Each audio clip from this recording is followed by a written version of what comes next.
안녕하세요. 저는 9살 아이를 키우고 있는 40대입니다. 저에게는 누구보다 소중한 엄마가 계셨습니다. 지금은 함께하지 않으시지만 항상 저에게 사랑을 주셨어요. 저도 엄마를 본받아 아이에게는 무한한 사랑을 주려고 노력하고 있답니다. 그런 사랑이 잘못된 경우도 있죠. 바로 저희 시댁 식구들입니다. 저는 한 모임에서 우연히 같은 동네에 살고 있는 남편을 만나게 되었어요. 남편은 진중하고 조용한 성격이었는데 모임이 끝나고 자주 함께 동네로 가다 보니 친해지게 되었답니다. 그러던 중 좋은 감정이 생겨 연애를 시작하게 되었고 연애 1년 후 결혼을 다짐하게 되었어요. 남편의 묵직하고 든든한 성격이 저에게는 큰 버팀목이 될 거라 생각이 들었기 때문이었습니다. 저에게는 아버지가 안 계셨는데요. 고등학교 시절 아빠가 암에 걸리시게 되면서 투병을 하시다 돌아가시게 되었어요. 어떻게든 손을 써보려고 이런저런 치료들을 계속 받으셨지만 결국 전이가 되면서 상황이 나빠지셨고 아빠와 이별을 하게 되었답니다. 그때 당시 엄마와 저는 오랫동안 큰 슬픔을 느꼈었죠. 혼자가 되신 엄마와 평생 함께 있어야 되겠다 다짐을 했었지만 엄마는 오히려 제가 빨리 결혼을 해서 안정을 찾았으면 좋겠다고 자주 이야기를 하셨어요. 그래서 저는 결혼을 한다면 아빠처럼 든든한 사람과 결혼을 하고 싶다 생각했었는데 바로 남편이 그런 사람이었어요. 홀로 있는 엄마가 걱정이었지만 남편은 저와 저희 엄마에게 잘하겠다며 자주 이야기를 했어요. 엄마, 여기 나랑 결혼할 상진 씨야. 상진 씨 인사해. 우리 엄마. 어머님, 안녕하세요. 아유, 반가워요. 우리 운주랑 만나고 있다고? 아시다시피 우리 집 아빠가 돌아가셔서 나랑 둘이서 살고 있어요. 네, 은주 씨에게 들었습니다, 어머님. 같이 있었으면 예비 사이 정말 좋아했을 텐데 은주 잘 부탁해요. 엄마, 아빠도 계셨으면 상진 씨 듬직히 하셨을 거야. 상진 씨 정말 좋은 사람이야. 그래, 그런 거 같네. 나는 은주만 좋다고 하면 다 좋아. 그러니까 두 사람 앞으로 행복하게 잘 살았으면 좋겠어요. 친정에서의 허락은 어렵지 않았지만 문제는 시댁이었어요. 처음 인사를 가고자 약속을 잡으려고 했는데 약속도 피하시고 만나주려고도 하지 않으셨죠. 시댁에선 저를 마음에 들어 하시지 않으셨어요. 홀어머니의 외동딸이라는 이유로 반대를 하셨는데요. 처음에는 남편이 시어머니의 마음을 바꿔보려고 했지만 시어머니는 결사반대를 하셨었어요. 아무리 노력을 해도 안 되자 남편은 전적으로 제 편에 서서 시모와의 연을 끊을 정도까지 결혼을 강행했답니다. 처음에는 냉담했던 시어머니께선 나중에는 결국 받아주셨어요. 사랑하는 아들이 자신과의 연을 끊겠다고 나오니 어쩔 수 없이 받아주셨죠. 그렇게 결혼을 하게 된 후에는 그럭저럭 살았던 것 같아요. 시어머니도 크게 간섭하시진 않으셨죠. 종종 막말을 하시긴 했지만 그때마다 크게 반응을 하지는 않았어요. 그러다 임신을 하게 되었고 저는 출산을 하면서 직장을 그만두게 되었답니다. 그 이후부터 시모는 제가 남편의 월급으로 사치를 할까 싶어 지출하는 것에 대해서 엄청난 신경을 쓰셨어요. 예, 은유 엄마야. 너 못 보던 옷이다. 새로 샀니? 네? 아, 이거 은우 아빠가 저번에 잘 어울릴 것 같다며 사줬어요. 아니, 옷이 네가 뭐가 필요해? 밖에 나가서 돈 버는 것도 아니고 그냥 대충 입으면 되지. 이건 얼마니? 얘는 상진이가 사준다고 해도 거절해야지. 그걸 다 받고 있니? 어머니, 이거 얼마 안 하고 거기다가 저도 잘 입고 다녀야죠. 요즘은 후줄근하게 다니면 남편이 돈도 안 주나 욕해요, 사람들이. 아유, 말이나 못하면. 얘, 가지고 있는 옷만 잘 관리해도 후줄근하게 안 보인다. 네가 살림을 대충 하니까 옷이 허름해지는 거지. 시모는 옷이라도 하나 바뀌면 옷을 또 샀다며 요란법석이셨어요.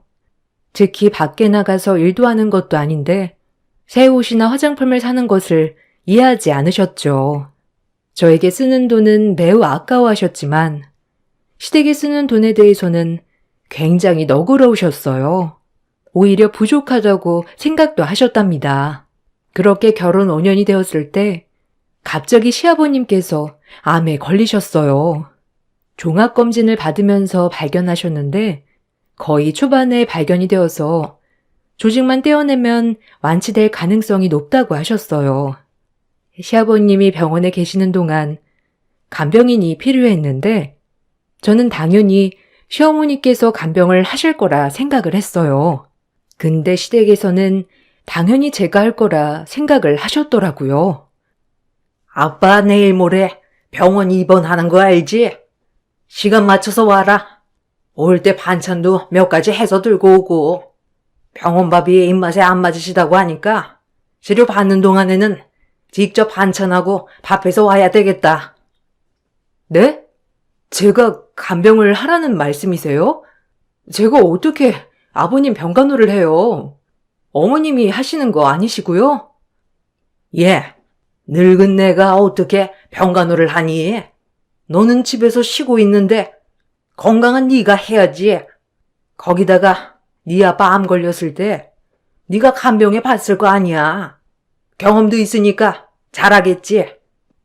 아니, 저는 은우도 봐야 되고 거기다가 형님도 계시는데 어머님이랑 형님이랑 저 이렇게 돌아가면서 간병하는 게 나을 것 같아요. 아니면 간병인을 쓰시던지. 간병인? 너는 돈도 안 벌면서 간병인을 고용하자는 거냐? 그게 한두 푼도 아니고. 시아버지 간병 네가 해. 그네는 허약해서 못해. 아주버님과 형님도 있었지만 이상하게 시모는 형님은 어려워하셨어요. 아마 결혼을 할 때 형님 집안이 부유한 집안이었기 때문에 많이 기울이는 결혼을 하셨던 모양이었어요. 저도 명절이나 행사를 제외하고는 거의 형님을 보지 못했었는데 늘 이런 시댁 일에는 저만 참석하는 것도 이상하다고 생각을 했어요. 어머님과는 말이 통하지 않았고 저는 남편과 이야기를 하기로 했습니다. 은엄마, 아버지가 아프신데 이거저거 따질 때야? 그러다가 아버지 건강이 나빠지시면 어쩌려고. 어쨌든 지금 쉬고 있는 건 당신밖에 없잖아. 어쩔 수 없는 일이니까 이번에는 좀 넘어가 줘. 아니, 왜 어쩔 수가 없어. 아주버님네랑 비용을 나눠서 간병인 고용을 하든지 하면 되지 않아? 거기다가 나만 간병을 하라는 게 말이나 되냐고. 그 돈은 어디 한두 푼이야? 당신이 쉬고 있으니 당신이 그냥 간병하러 가면 되지. 보행도 다 가능하시고 그냥 옆에서 밥만 잘 챙겨주면 되는데 뭐가 힘들어? 힘든 일 아니라고 생각하면 당신도 휴가 내서 같이 해. 그럼 되잖아. 내가 어떻게 휴가를 내서 간병을 해? 말이 되는 소리를 해? 이번에는 나도 당신이 간병하는 게 맞는다고 생각하니까 그만 이야기하자. 처음에는 제 편을 들어주었던 남편도 점점 시간이 지나면서 변하기 시작했어요. 저의 불만에 대답도 해주지 않았습니다. 처음에는 간호를 하지 않으려고 했지만 시아버지께서 많이 편찮으신 모습을 보니 마음이 약해지더라고요. 그래서 결국 병간호를 하게 되었답니다. 간병을 할 때 필요한 비용은 모두 남편이 지불했어요. 평소 돈에 대해서 예민하셨던 어머님은 남편이 모든 것을 결제하는데도 별다른 말을 안 하시더라고요. 퇴원을 하고 난 후에는 시댁 식구들은 더욱 서로를 애틋하게 생각했어요. 특히나 시모는 앞으로 제가 시부를 모시길 원하면서 합가를 요구하기도 했습니다. 얘 은희 엄마야.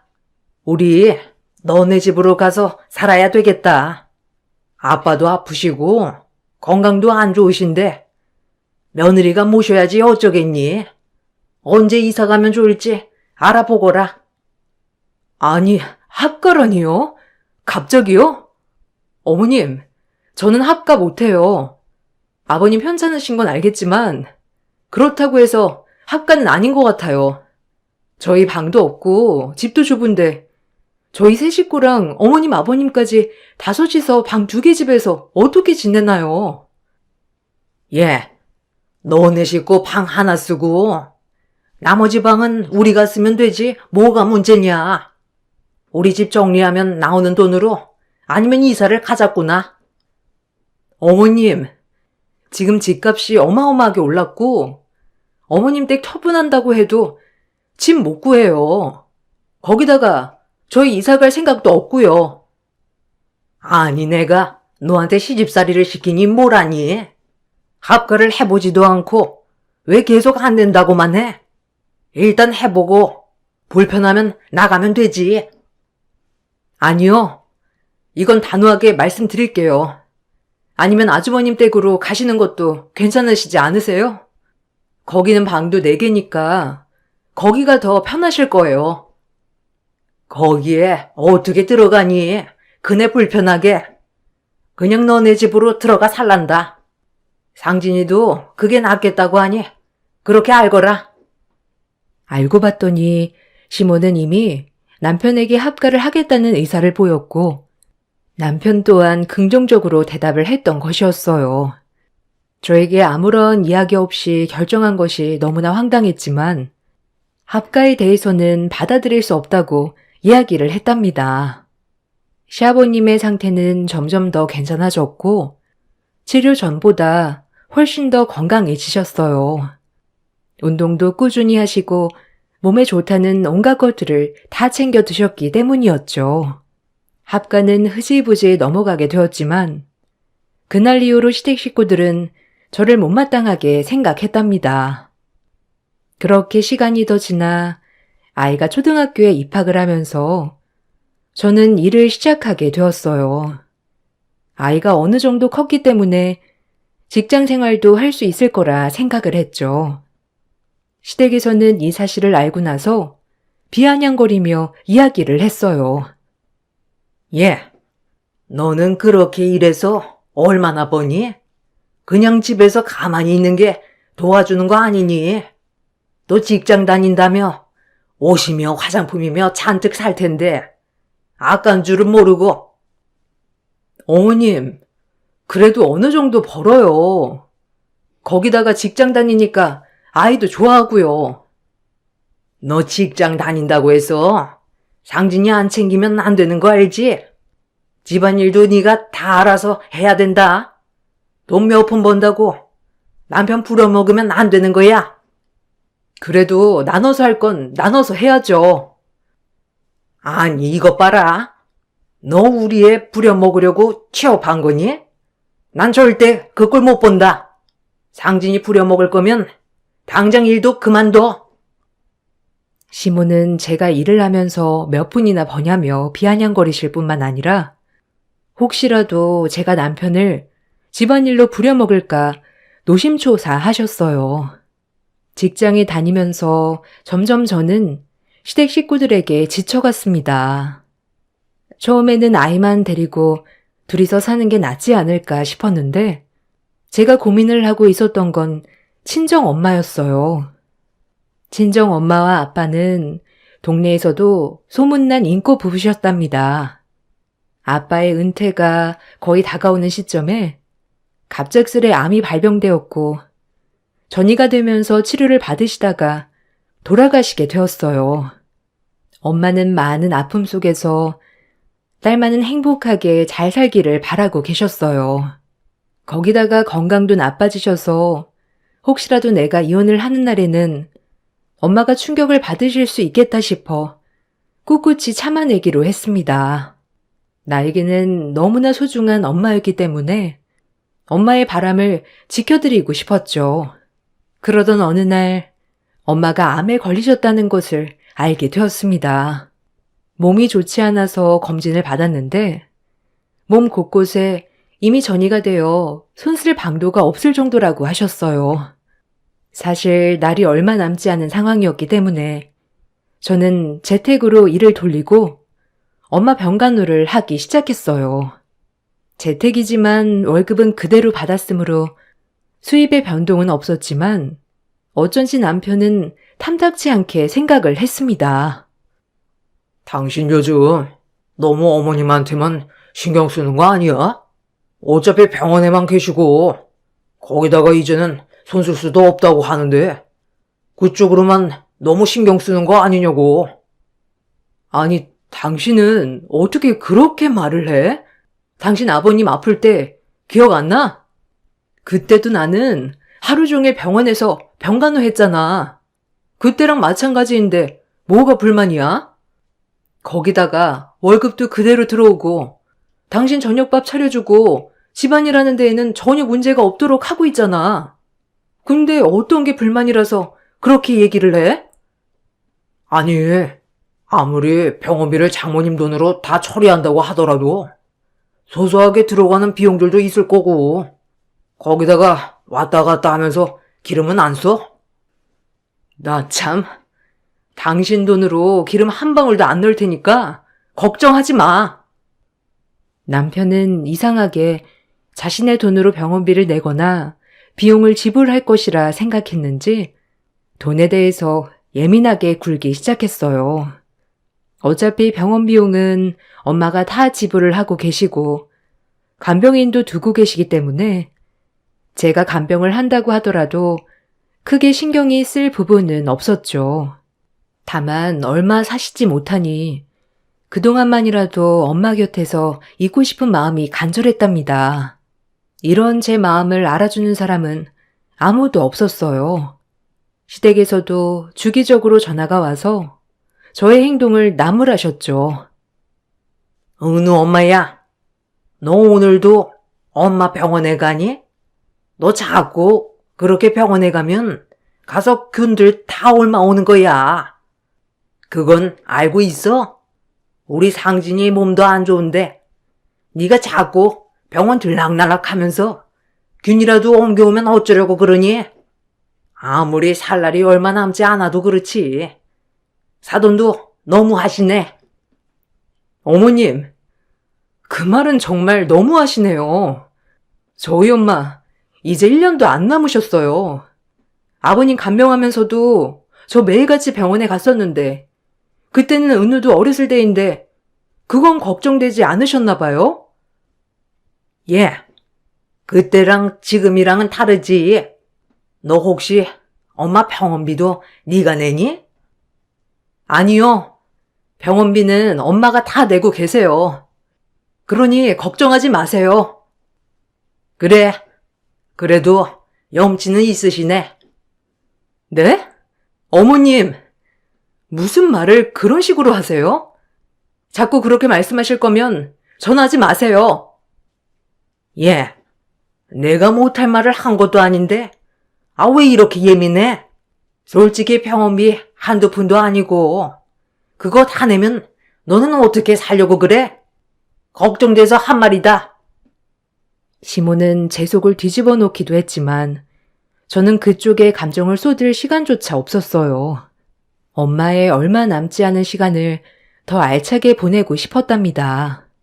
결국 치료를 받기 어렵다 판단이 되었을 즈음 엄마는 퇴원하셨고 집에서 시간을 보내셨어요. 저도 엄마 집으로 찾아가 낮에는 시간을 보내고 저녁에는 다시 집으로 돌아왔죠. 점점 상황이 나빠지면서 엄마는 겨우 죽만 몇 스푼 드실 수 있을 정도가 되었어요. 그나마 잘 드시는 것이 전복죽이라 매번 사다 드렸는데 그날따라 집에서 급히 나오는 바람에 남편 카드를 들고 나왔더라고요. 어쩔 수 없이 남편 카드로 2만 원짜리 전복죽을 결제했답니다. 근데 결제가 되고 얼마 지나지 않아 갑자기 시어머니가 전화를 하셨어요. 너 이럴 줄 알았다. 너 당장 집으로 와. 네? 어머님, 저 지금 못 가요. 그냥 전화로 말씀하세요. 이게 잘못을 하고도 뻔뻔하게? 당장 집으로 오라고. 시몬은 화가 난 목소리로 소리를 쳤고, 저는 영문을 모르는 채 우선 시댁으로 향했습니다. 시댁에 가보니 시몬은 얼굴이 붉어져 씩씩대며 저를 보고 계셨고, 그 옆에는 남편이 있었어요. 무슨 일일까 싶어 말을 해보니 바로 남편의 카드로 죽을 샀던 것이 문제였어요. 야, 너 우리 아들 돈으로 너네 엄마 먹을 거 사고 있니? 아니, 우리 아들 키우는데 뭘 해줬다고? 너네 엄마가 그 카드를 써? 네? 어머님, 고작 2만 원 쓴 거 가지고 지금 이렇게 부르신 거예요? 고작 2만 원? 너는 2만 원이 고작이니? 이것 봐. 얘 전부터 사치하는 것 같더니만 아주 난리구나. 너 병간호 하면서 절대로 돈 안 쓴다고 호언장담해놓고 이렇게 뒤통수를 치고 다니니? 내가 상진이한테 듣고 얼마나 어이가 없었는지 알아? 당신이 어머님한테 이야기한 거야? 아니, 내가 큰 돈을 쓴 것도 아니고 엄마가 겨우 먹는 전복죽 하나 산 건데 그게 그렇게 아까웠어? 당신이 전에 이야기했잖아. 어머니 간병하면서 쓰는 돈 하나도 없을 거라고. 내 돈 하나도 안 쓴다고 했으면서 이건 뭔데? 뭐? 아, 참나. 남도 이렇게는 안 해. 얘, 네가 번 돈도 아닌데 당연하게 쓰는 건 말이 되고? 됐고, 당장 너네 엄마한테 가서 돈 모두 받아와. 이날 이후 저는 남편과의 냉전을 시작하게 되었어요. 시모도 시모지만 무엇보다 내 편이 되어야 하는 남편이 이런 식으로 나올 줄이야 생각조차 못했었죠. 그동안 돈에 대해서 매우 예민하게 말을 하긴 했지만 고작 2만 원으로 이런 태도를 보인다는 게 저는 화가 났습니다. 나중에 남편과 대화를 나누면서 저는 더 이상은 버티지 못하겠다 생각을 했어요. 여보, 그래. 내가 당신 돈 하나도 안 쓴다고 했으니까 그럴 수 있어. 근데 우리 엄마가 당신한테도 잘해줬는데 겨우 2만 원짜리 죽도 못 사드리는 거야? 당신 고작 2만 원이라고 했어? 이게 2만 원이 될지 2천만 원이 될지 어떻게 알아? 이걸 시작으로 앞으로 더 쓸 수도 있는 거고. 도대체 당신은 나를 어떻게 생각하고 산 거야?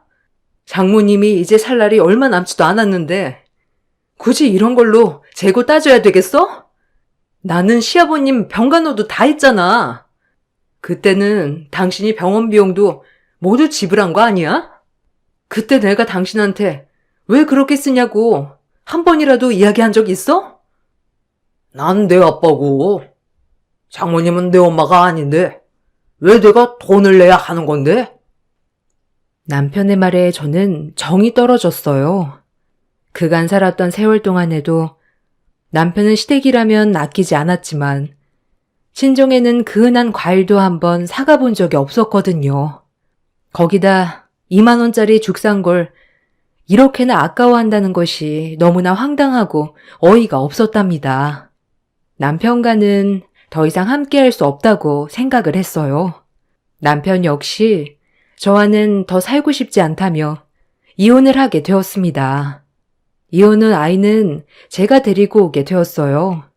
시모는 동네방네 친정아빠가 암으로 죽었다고 해서 받아주기 싫었는데 친정엄마도 암에 걸렸다며 지금이라도 내쫓길 잘했다고 말하고 다녔습니다. 심지어 아이 양육에 대해서도 결사 반대를 하셨는데 그 이유가 제 피가 섞여 있기 때문이라고도 하셨죠. 저는 이런 시모의 태도에 질렸고 방관하는 시댁 식구들의 모습에 질려버렸습니다. 엄마에게는 어쩔 수 없이 사실을 이야기하게 되었어요. 엄마, 사실 나 이혼했어. 전부터 말하려고 했는데 다 마무리되고 말하게 되었네. 잘 살고 싶었는데 잘 안 되더라고. 이혼했다고? 아니, 어떻게 하다가. 아휴, 네가 얼마나 속이 말이 아니었겠어. 엄마도 아픈데 다 엄마 때문이야. 아니야, 엄마. 오히려 잘한 선택인 것 같아. 예전부터 맞지 않다는 건 알고 있었지만 견디다 보면 좋은 날이 올 거라 생각을 했었어. 근데 오지 않더라고. 그래. 지금은 마음이 좀 괜찮아?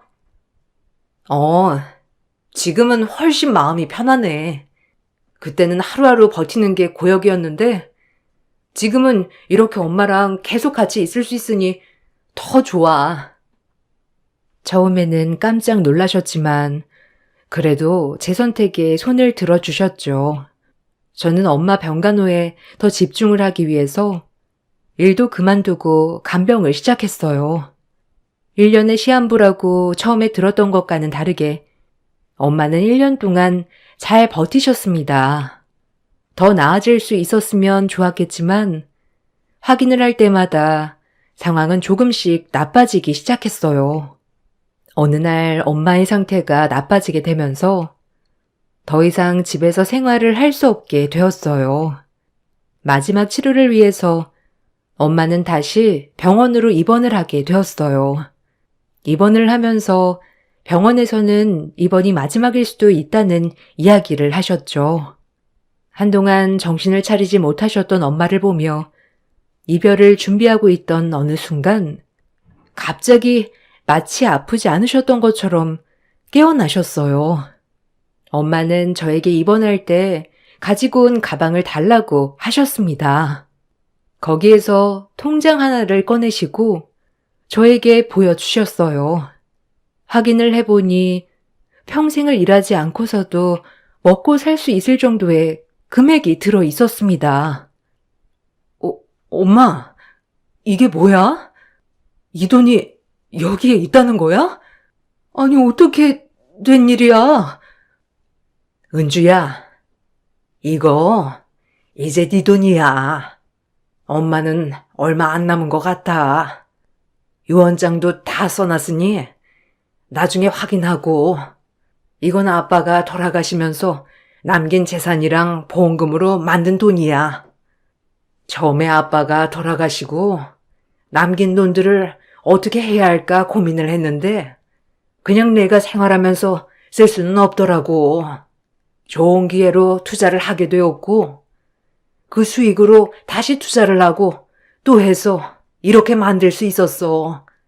거기다가 암 걸리면서 받았던 보험금이며 내가 너네 외할머니 돌아가시면서 남기신 재산까지 다 처분을 한 돈이란다. 부동산은 그냥 남겨둬야 할까 싶었는데 조금씩 처분을 했어. 아직 미처 처분하지 못한 건 너한테 상속을 해줄게. 엄마, 왜 그랬어? 아빠가 남긴 건 엄마 몫인데 그냥 쓰시지 그랬어. 엄마 그러면 돈 있는데도 지금까지 평생 일하면서 생활을 한 거야? 은주야, 엄마는 네가 정말 행복했으면 좋겠어. 사실 이혼을 했다고 하길래 마음이 많이 아팠는데 네 얼굴을 보니 지금이 더 편안한 것 같다. 그래서 엄마는 마음 놓고 눈 감을 수 있을 것 같아.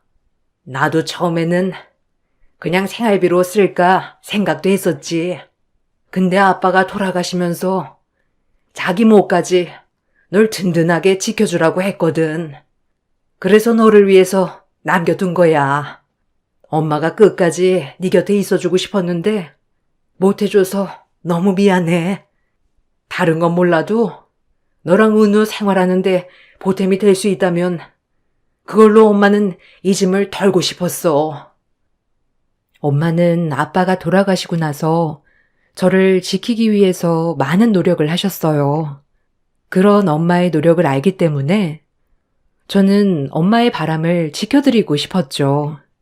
엄마는 통장과 서류들을 주셨어요. 천문학적인 금액을 상속받았다는 것에 놀라기도 했지만 정말 엄마와의 이별이 얼마 남지 않았다는 것이 마음을 아프게 했습니다. 제가 상속을 받았다는 것은 엄마의 명의로 되어 있던 부동산들이 제 명의로 바뀌면서 시댁의 귀에도 들어가게 되었어요. 그 이후 시댁 식구들은 저에게 연락을 해와 어이없는 이야기를 했습니다. 얘, 너네 엄마한테 재산 상속 받았다며? 너 그거 우리 아들이랑 나눠야 하는 거 아니니? 네? 아니, 그걸 왜 남편이랑 나누나요? 결혼을 유지하고 있어도 말도 안 되는데, 저흰 이미 이혼도 했고, 남인데요. 너네 결혼 생활하면서 진정으로 흘러간 돈이 있는 거 아니니? 그게 아니고서야 홀로 사는 너네 엄마가 어떻게 큰 돈을 벌어? 어디서 어떻게 아신 건지 모르겠지만, 더 이상 저는 당신이랑 얘기할 건 없을 것 같네요. 뭐? 너 재산 상속 받는다는 거 다 알고 있었지? 그래서 일부러 우리한테 정 떨어지라고 한 거 아니야? 이거 다 계산하고 한 일 아니냐고? 저기요, 아줌마. 고작 2만 원에 정 떨어지는 사람들이 어디 있습니까? 거기다가 친정의 돈이 흘러 들어가요? 세상에 2만 원 가지고도 그 난리를 피웠는데 어떻게 돈이 흘러갈 수나 있겠어요? 당신 목소리 듣는 것도 고역이니까 다신 전화하지 마세요. 그만 끊겠습니다. 시모는 제가 전화를 받지 않자 문자로 폭언을 하기 시작했어요.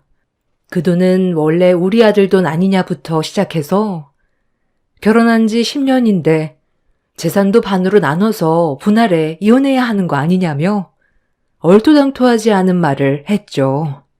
심지어 상속받을 재산이 많이 있음에도 불구하고 이를 숨겼기 때문에 사기죄로 고소한다는 소리까지 했답니다. 모두 말이 안 되는 이야기였기 때문에 대응하지 않았어요. 제가 더 화가 나는 건 전 남편의 태도였습니다. 아이 문제로 연락을 해왔던 전 남편은 결국 상속 때문에 전화를 한 것이었어요. 은엄마, 장모님께 상속 받았다며? 당신 이거 알고 있었어? 아니, 장모님은 그런 걸 나한테는 말도 안 해주시고. 병원 어디라고 했지? 장모님 얼굴 좀 뵈야 되겠네. 장모님? 무슨 장모님이야? 이혼한 마당에. 그리고 당신이 우리 엄마를 왜 봐? 거기다가 상속을 받든 말든 그건 당신이 상관할 바가 아닌 것 같은데? 헛소리 그만하고 아이 문제로 전화했으면 그것만 이야기해. 당신 예민해졌네. 어쨌든 당신이랑 10년 결혼 생활했는데 아무리 이혼했다고 하더라도 그건 분할해줘야 하는 거 아니야? 그 엄마의 그 아들이 맞네. 어디 가서 상속에 대해서 좀 알아보고 전화해 줄래? 우리 남남이고 이걸 당신이랑 나눠야 할 의무는 없어. 자꾸 이런 식으로 전화하면 더 이상 당신 전화도 받지 않을 거니까 그렇게 알아. 전 남편은 그 이후로도 계속해서 전화를 해왔지만 저는 대응하지 않았어요. 제가 아무런 대응을 하지 않자 남편은 오히려 안달이 났는지 엄마 병원을 오겠다느니 아이들이랑 같이 저녁을 먹자고 하는 둥 속보이는 말을 하기 시작했죠. 이런 남편의 태도에 저는 황당할 수밖에 없었어요. 그 후로도 저는 냉정하게 대했고 남편과 시모는 포기를 한 듯 보였습니다. 상속을 받고 난 후에 얼마 지나지 않아 엄마는 돌아가셨어요. 돌아가시기 전에 정신을 차릴 수 있어서 다행이었다며 저와 은우의 행복을 빌어주시며 떠나셨답니다. 슬픔 속에 저는 장례를 치렀어요. 평소에 살고 있던 동네에서는 교류를 하고 있던 사람들이 없었는데 장례날에 동네 사람들이 여러 분 찾아오셨더라고요. 어떻게 오셨을까 생각이 들던 찰나에 장례식장으로 찾아온 동네 사람들로부터 이런저런 이야기를 들을 수 있었어요. 에휴, 은우 엄마, 힘내. 우리는 다 은우 엄마 편이야. 저번에 전 남편 어머니가 황당한 얘기를 하더라고. 네? 어머니가 무슨 얘기 하셨는데요? 아니, 은우 엄마 상속을 받았는데, 그걸 나눠야 되는데, 안 나눠줬다면서 원래 상속받을 재산이 많은데, 그걸 숨겼다고 얼마나 얘기를 하던지. 너무 황당하더라. 여기저기 돌아다니면서 며느리가 속였네 어쨌네 하면서 얘기를 했던 모양이야.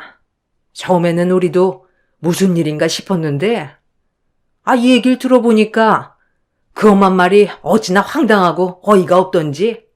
아무튼 그런 말 할 때마다 엄청 따졌지.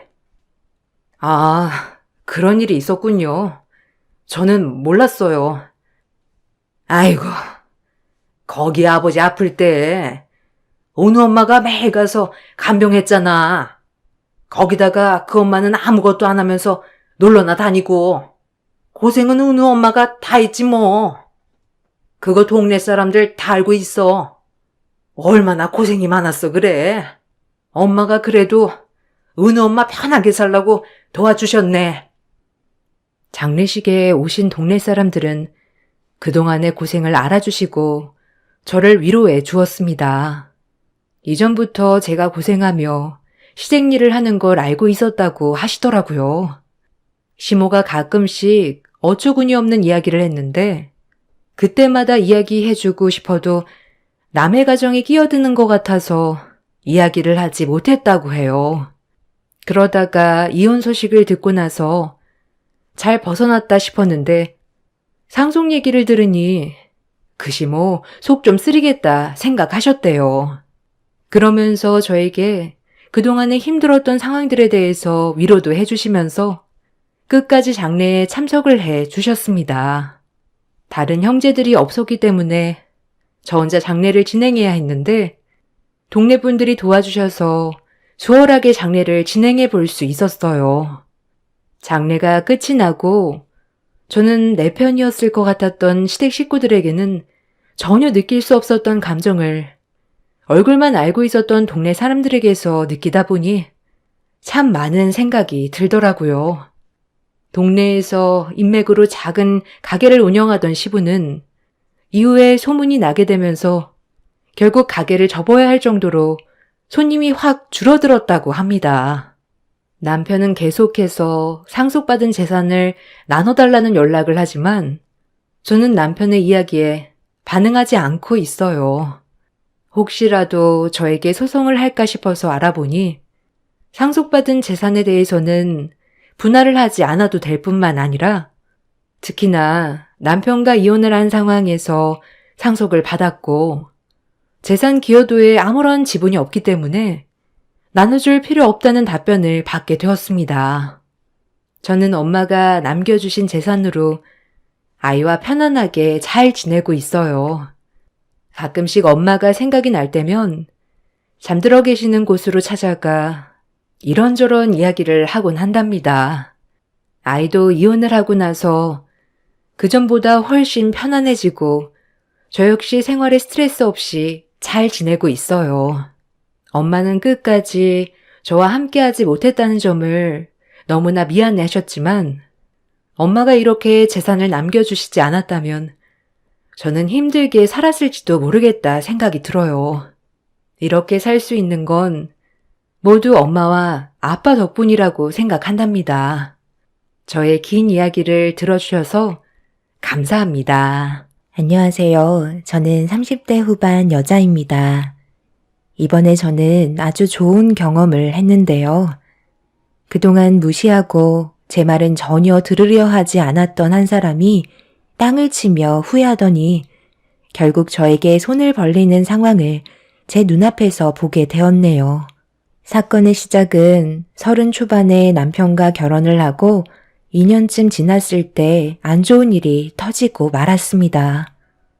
그 전까지는 가족 간의 문제점들은 없었고 평범할 정도였는데 그날도 어김없이 시부모님의 부름으로 가족 모두가 모여 즐겁게 대화를 나누면서 외식을 하고 있었습니다. 그런데 식사를 마치고 식당 밖으로 나오는 순간 제 인생의 모든 것들을 한순간에 무너뜨리게 되는 충격적인 일을 경험하게 되었어요. 식당에서 나오자마자 주류를 납품하는 차량이 저를 못 보고 그대로 후진을 하게 되면서 차량 밑으로 깔리게 되었고 어느 순간부터였는지 모를 정도로 순식간에 의식을 잃어버렸습니다. 깊은 잠에서 깬 듯한 몽롱한 느낌 뒤에 몰려오는 엄청난 고통에 눈물이 쏟아져 버렸는데 의식이 돌아왔을 때 저를 걱정스러운 눈빛으로 지켜보며 상태를 살피고 있던 남편과 가족들이 눈에 들어오게 되었죠. 저는 무슨 영문인지 몰라 남편에게 어떻게 된 거냐고 물어보려 했지만 말도 잘 나오지 않아 눈빛으로 얘기하고 있는데 제가 무슨 말을 하려는지 대충 짐작을 하게 된 남편이 제 몸 상태에 대해 설명을 해주고 있었네요.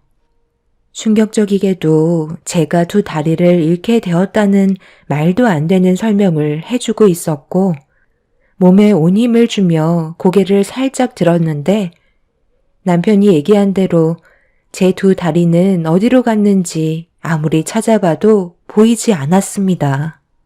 주류 차량이 후진을 하면서 그 밑으로 깔리게 되었는데 문제는 후진하고 있던 주류 차량은 멈추지 않았고 제 두 다리를 두 번 다시 사용하지 못하게 만들어 버렸습니다. 기분 좋게 가족들과 만나 즐거운 식사를 마치고 식당에서 나왔는데 한순간에 제 삶을 앗아간 사고를 도저히 받아들일 수가 없었어요. 그날 이후 저는 평생을 두 다리 없이 살아야만 하는 인생이 되어 버렸던 거죠. 제 앞에 닥친 현실을 받아들이기가 힘들었고 가족 모두 제가 느끼는 고통에 대해 슬퍼하고 있었습니다.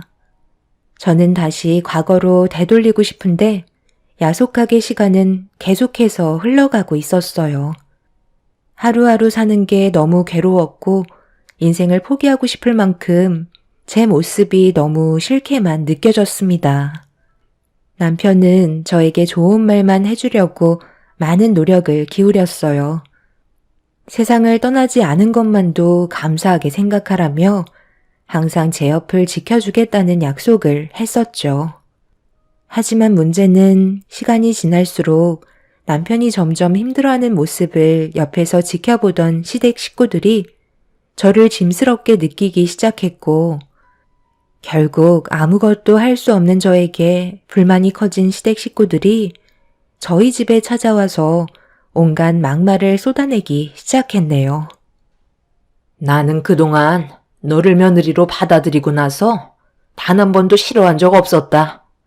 지금도 너를 원망하고 싶진 않지만 내 아들이 고생하는 모습을 더는 지켜보는 게 너무 힘이 들어서 내가 살려고 이렇게 찾아왔으니 상처되는 말들이 입 밖으로 나온다 해도 너무 서운하게 생각하지 말고 너도 우리 입장을 조금은 이해해 줬으면 좋겠구나.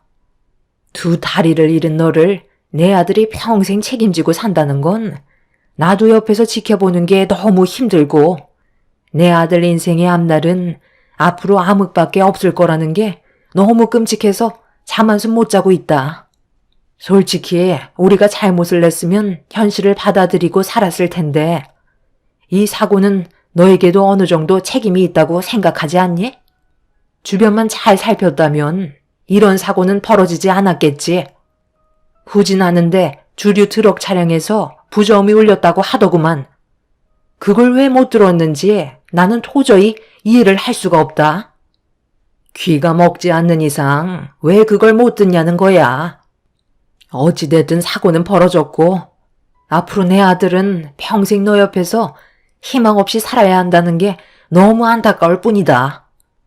그래서 둘의 관계를 여기에서 이만 정리해 줬으면 좋겠는데 그렇게 해줄 수 있지? 내 아들을 정말 진심으로 사랑을 한다면 놓아줄 수도 있어야 하는 거야. 사돈께서는 며느리 네가 딸이니까 책임질 수 있겠지만 내 아들은 다르잖아. 다시 시작할 수 있는 기회를 줬으면 좋겠구나. 그냥 이혼해달라는 거 아니고 그만큼 너에게도 어느 정도 금전적인 보상이 주어질 테니 너무 안 좋게만 생각하지 말아줬으면 한다. 한 명만 불행하면 되는 거지. 둘 다 불행할 필요는 없는 거잖아? 결국 그 말이 하고 싶으셔서 여기까지 오신 거예요? 제가 이 사람 옆에 평생 동안 붙어 있겠다고 결정한 건데 왜 다들 오셔서 이 난리를 치시는 거죠? 제일 힘든 사람한테 더 큰 상처를 주시려는 거예요? 쓸데없는 말씀 하실 거면 당장 나가주세요. 저는 이혼 생각 조금도 없으니까 앞으로 이런 말씀 하실 거면 2번 다시 안 오셨으면 좋겠어요. 서방님의 문제는 혼자만의 개인적인 감정으로 끌고 갈 일이 아니에요. 얼마나 심각한 상황인지 모르세요? 그동안 동서랑 함께했던 시간들이 있으니까 당연히 그렇게 얘기할 수 있겠지만 그 기간이 얼마나 갈 것 같아요? 1, 2년 지나다 보면 동서 수발지는 것도 지치게 되고 결국엔 그때 가서 이 말이 또 나오게 될 게 뻔하다고요. 그때 되면 서방님 젊은 나이 다시 돌아올 것 같아요. 나중에 땅을 치고 후회할 날 오지 않게 하기 위해서는 최대한 서둘러서 서로 갈라서는 게 나아요. 한 사람만 생각하고 고민할 문제가 아니고 가족 전체가 같은 의견이니 서방님도 진지하게 받아들이세요. 시댁 식구들은 저와 남편을 이혼시키기 위해서 점점 더 안 좋은 상황을 만들어가면서 언성을 높였습니다. 하루 만에 이혼을 시키지는 못할 거라고 어느 정도는 예상하고 있었는지 시댁 식구들은 몇 차례 더 찾아왔는데 하필 저희 부모님께서 제가 걱정이 되셨는지 몸 상태를 확인하기 위해 잠깐 들리셨습니다. 그런데 하필 그때 저희 부모님과 시댁 식구들과 마주하게 되는 일이 발생되고 말았어요. 처음에는 조용히 서로 조심스럽게 대화를 주고받았지만 결국 의견 충돌이 지속적으로 반복이 되면서 안 좋은 목소리가 터져 나오기 시작했고 시모는 저희 부모님이 상처받을 만큼 거침없는 말을 뱉으셨어요. 정말 뻔뻔하시네요. 저희가 이렇게까지 부탁을 드린 건데 이혼을 시키지 않겠다는 건가요? 제 아들 인생 사부인께서 책임지실 거예요? 둘이 좋던 싫던 그건 저한테 중요한 문제가 아니에요. 앞으로 내 아들이 힘들어질 게 안 봐도 눈앞에 보이니까 그런 고생을 하고 싶지 않게 하기 위해서 최대한 빨리 헤어지게 만들고 싶은 마음뿐입니다. 양다리 잃은 며느리를 누가 좋아하겠어요? 평생을 남의 등에 빈대처럼 붙어 살아야 하는 입장이 되어버렸는데 그걸 왜 제 아들이 겪어야 하냐는 거예요. 사돈분들의 자식이니 책임지고 옆에서 끼고 살면 되는 거잖아요. 대화가 통하지 않으면 결국 법정 소송까지 갈 수밖에 없다고요. 애들은 양가 집안이 얼굴 붉히며 싸우는 걸 원하고 있겠어요? 누구 자식 아니랄까봐 눈치가 없는 것도 어쩜 똑 닮아선 저희 가족에게 정말 많은 피해를 주시네요. 저희는 무조건 이혼 성립시킬 테니까 사돈께서도 더 이상 그만하시고 저희 가족 의견을 받아들여 주셨으면 좋겠네요. 저희도 이 문제로 좋게 얘기하는 건 오늘이 끝입니다. 2번 다시 며느리 얼굴 보고 싶지도 않으니까 당장 데려가세요. 돈을 준다는데도 왜 마다하는지 이해를 할 수가 없네요. 애들 문제를 왜 저희들이 나서서 이래라 저래라 해야 되는 겁니까? 둘은 헤어질 생각이 조금도 없다는 거 알면서 꼭 이렇게까지 상처를 줘야만 속이 후련하시겠어요? 부부라는 게 뭐예요?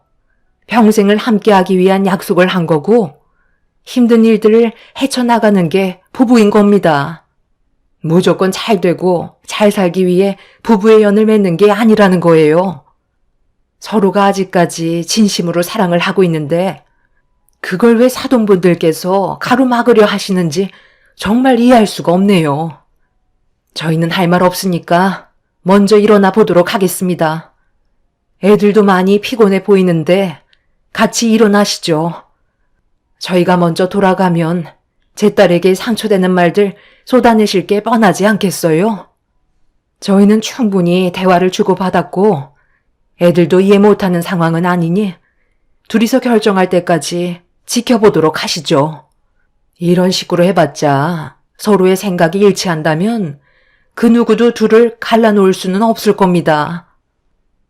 그날 저와 부모님은 정말 많은 상처를 받았지만 시부모님 입장을 생각하면 그것 또한 이해 못하는 거 아니기 때문에 저희 가족은 더 이상 아무 말도 하지 않았어요. 남편은 절대 이혼은 없을 거라면서 그만해달라고 시부모님께 애원하고 있었죠.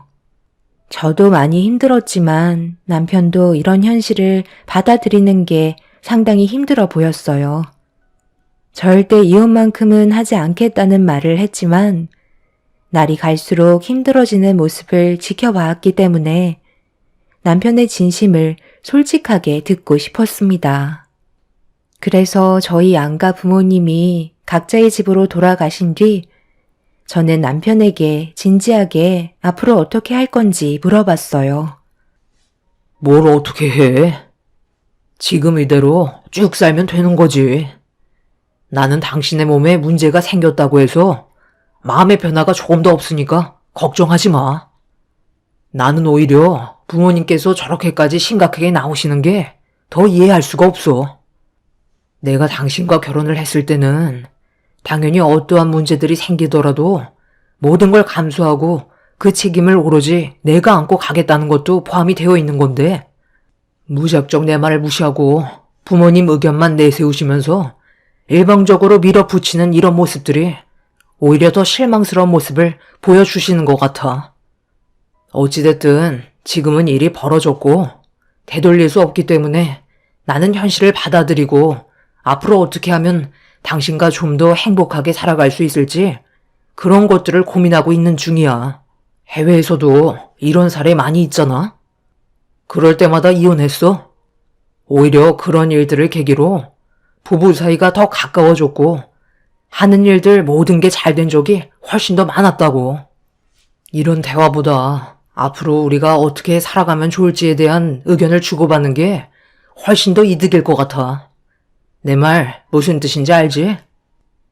남편은 제가 조금이라도 불안해할까봐 절대 헤어지는 일은 없다며 안심시켜 주려고 좋은 말을 아끼지 않았어요.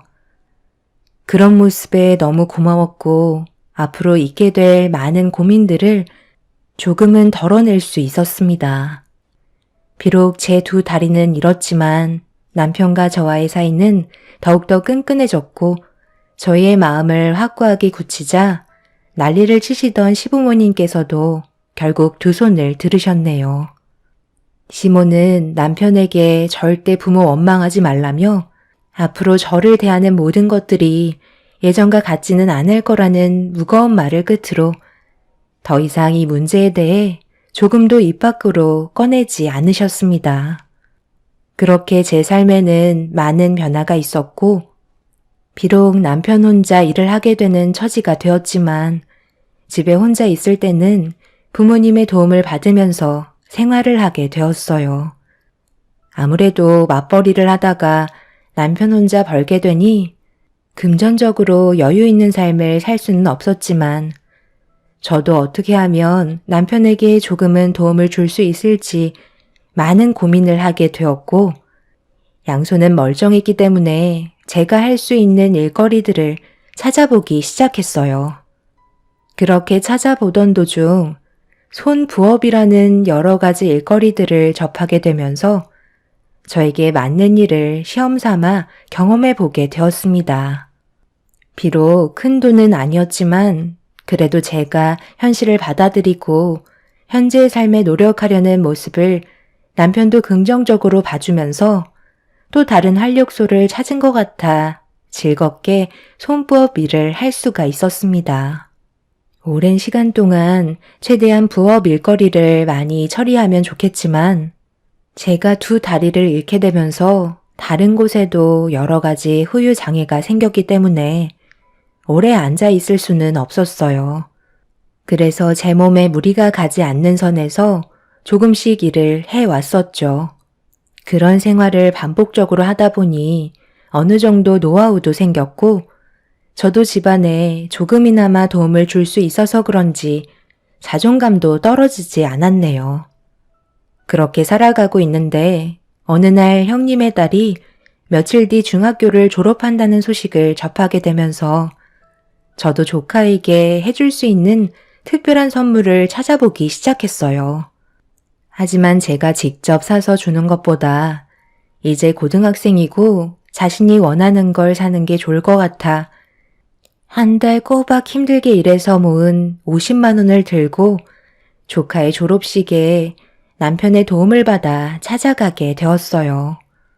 그런데 조카의 졸업식이 끝나고 모두가 음식점에 모여 좋은 분위기가 형성이 되어 있었는데 제가 조카에게 졸업 선물로 봉투 하나를 건네는 순간 형님의 한마디로 인해 예상하지 못한 일이 발생이 될 거라곤 전혀 상상하지 못했습니다. 뭐야? 졸업 선물로 용돈을 준 거야? 잠깐 이리 줘봐. 얼마인지 엄마가 확인 좀 해보게. 생각보다 그렇게 많이 준 건 아니네. 내 딸 하루 간식비도 안 나오겠다. 이거 가지고 뭘 살 수 있겠어? 요즘 애들 하나씩은 다 가지고 다니는 탭 같은 것도 거의 100만 원 돈 하는데 이 정도는 줘야 하는 거 아니야? 꼴랑 50만 원 주고 이것 가지고 고등학교 올라가는 애한테 뭘 하라는 건지 이해할 수가 없네. 그냥 간식거리나 사서 먹어야지 어쩌겠니?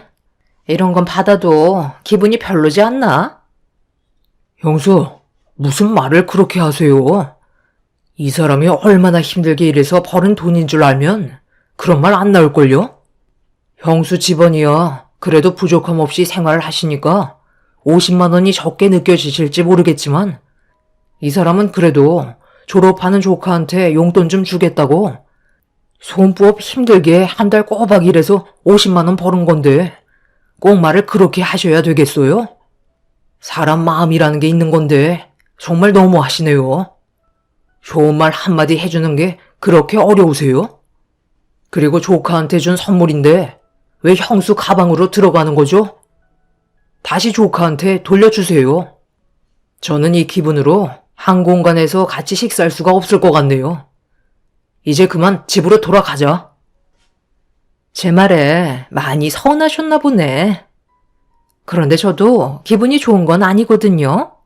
저희가 졸업식에 초대하지도 않았는데 와가지고 많은 사람들의 이목을 집중시켜서 제가 고개를 들고 다닐 수 없을 만큼 얼마나 창피했는지 알아요?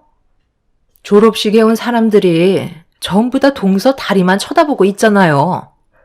무슨 동물 구경하는 것도 아니고 주변 사람 전부 다 모여서는 관심 집중만 들어서 저희 가족을 엄청 안타까운 시선으로 바라보고 있는데 제가 왜 그런 걸 느껴야 되는 거죠? 사이가 별로 좋지 않은 거 뻔히 알면 그냥 안 오면 되는 걸 굳이 와선 괜히 피해나 주고 꼴랑 50만 원 줬으면서 그걸 알아달라고 손부업 했다는 말을 꼭 제 딸 앞에서 얘기해야 되겠어요? 그럼 이 돈을 마음 편히 사용할 수 있겠냐고요. 그만들 좀 해라. 그래도 오늘 정말 오래간만에 모였는데 굳이 얼굴 붉혀야 되겠니? 앞으로 이런 일이 한두 번만 있겠어? 수도 없이 많을 텐데 우리도 적응하면서 살아야지 어쩌겠어. 나도 정말 하루하루 복장 터져서 잠 한숨 못 자고 있다. 며느리 저 두 다리만 보면 내 속에서 천불이 난다고. 50만 원 버는 걸로 내 아들한테 어깨 으쓱대면서 생활비 일조했다고 더 많은 걸 바라고 있었겠지.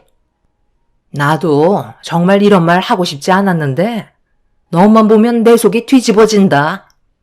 차라리 그냥 너희들은 집으로 돌아가라. 그게 좋을 것 같네. 그리고 웬만하면 앞으로 모임 같은 건 초대할 생각도 없으니까 일부러라도 찾아올 생각하지 마라. 정말 다들 너무하시네요. 제가 뭘 그렇게 잘못한 거죠? 저는 이런 몸을 가지고 싶었겠어요? 누구보다 과거로 돌아가고 싶은 사람은 저라고요. 정말 힘들게 하루하루 버티고 있고 어떻게든 살아보려고 발버둥 치고 있는데 왜 이렇게 저를 괴롭히세요? 매일 아침마다 눈뜨기가 얼마나 힘든 줄 아세요?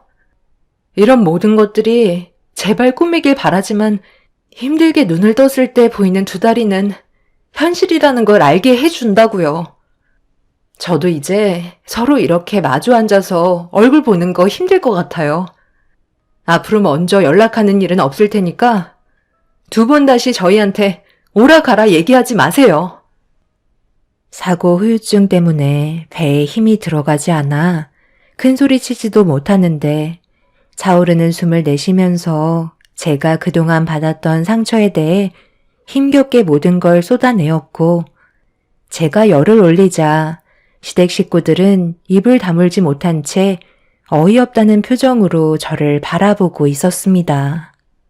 남편은 저에게 할 말이 다 끝났냐고 물어보는 말에 고개를 끄덕였고 그렇게 저희는 집으로 돌아오고 말았습니다. 저도 최대한 노력하는 거였는데 남편 말고는 아무도 알아주려 하지 않아 참아왔던 눈물을 쏟아내고 말았습니다. 형님이 돈 봉투에 있는 금액을 확인하면서 50만 원밖에 안 된다고 저를 보며 비웃던 얼굴이 너무나도 생생하게 제 기억 속에 남아버렸고 졸업식에서 저를 창피하게 생각하고 있었다는 속마음을 알게 되면서 형님이 저를 어떻게 생각하는지 충분히 알게 되는 날이었기 때문에 두 번 다시 얼굴 볼 일은 없을 거라 생각했었어요. 그날이 계기가 되었는지 제가 할 수 있는 일이 무엇이 있는지 더 많은 것들을 찾아보기 시작했습니다. 두 다리를 잃었지만 양손은 멀쩡했기 때문에 두 손으로 할 수 있는 것들 중 저에게 적성이 맞는 사업을 찾기 위해 정말 많이 노력을 하게 되었습니다. 손으로 할 수 있는 사업은 정말 많이 있더라고요. 저 대신 두 다리 역할만 해줄 수 있는 직원들만 뽑으면 되는 거였습니다. 남편은 제가 계획한 사업에 대해 발전 가능성이 있다고 생각했는지 적극적으로 도와주었고 부모님 또한 저에게 또 다른 목표가 생겼다는 걸 알곤 많은 것들을 지원해 주셨어요. 그 결과 제가 운영하던 사업은 조금씩 자리를 잡아 나가면서 안정적인 수익을 창출할 수 있었습니다. 제가 사업에 성공하기까지 걸린 시간은 2년 정도였고 그 기간 동안 시부모님과 형님 내외는 저희 부부에게 단 한 번도 연락을 하거나 찾아온 적이 없었어요. 인연을 끊었다고 생각할 수밖에 없었죠.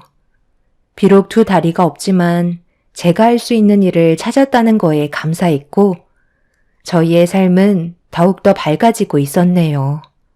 그렇게 남편과 함께 행복하게 살아가던 어느 날 또 다른 사업을 시작하기 위해 변리사를 찾아갔는데 상담을 받고 건물에서 나오던 도중에 저희 앞에 시부모님과 형님 내외를 마주하게 되었고 저와 남편을 본 시댁 식구들은 한층 밝아진 저희 부부의 얼굴을 보면서 이리저리 살피고 있었습니다. 서로 얼굴만 바라볼 뿐 침묵을 유지하고 있는데 변리사님이 건물에서 나오더니 제 직위를 불렀고 변리사의 말을 들은 시댁 식구들은 깜짝 놀라더니 갑자기 폭풍 질문을 하기 시작했어요. 어머님, 방금 저분이 동서한테 대표님이라고 하지 않았어요? 그동안 안 보는 사이에 뭔 짓을 했길래 동서가 대표님인 거야? 그러게, 나도 똑똑히 들었는데. 예, 너희들 무슨 사업이라도 하는 거니? 왜 며느리가 대표가 되어 있는 거야? 그걸 왜 저희가 알려줘야 하는 거죠? 이 건물에 들어가시려는 걸 보면 외식하러 오신 것 같은데 그냥 갈 길 가시면 될 것 같은데요. 어차피 저희는 인연을 끊은 사이 아닌가요? 여기에서 대화할 정도로 저희가 한가하지 않아서요. 변리사님, 일단 상표 등록 문제는 그럼 저희 사무실에 오셔서 다시 대화를 이어나가시는 게 좋을 것 같습니다. 상표 등록? 서봉님, 또 다른 사업을 진행하려는 거예요? 상표 등록을 한다는 건 특허를 낸다는 거잖아요. 동선에 돈 좀 벌었나 봐. 네, 저희가 이번에 사업이 잘 돼서 수익이 잘 나오고 있는 편이에요. 손부업해서 힘들게 50만 원 벌었던 그때와는 비교도 할 수 없을 정도죠. 갑자기 돈을 벌기 시작한다니까 관심이 생기기 시작하셨나 봐요. 그런데 이거 어쩌죠? 저희는 아무것도 알려드릴 수 없는데요.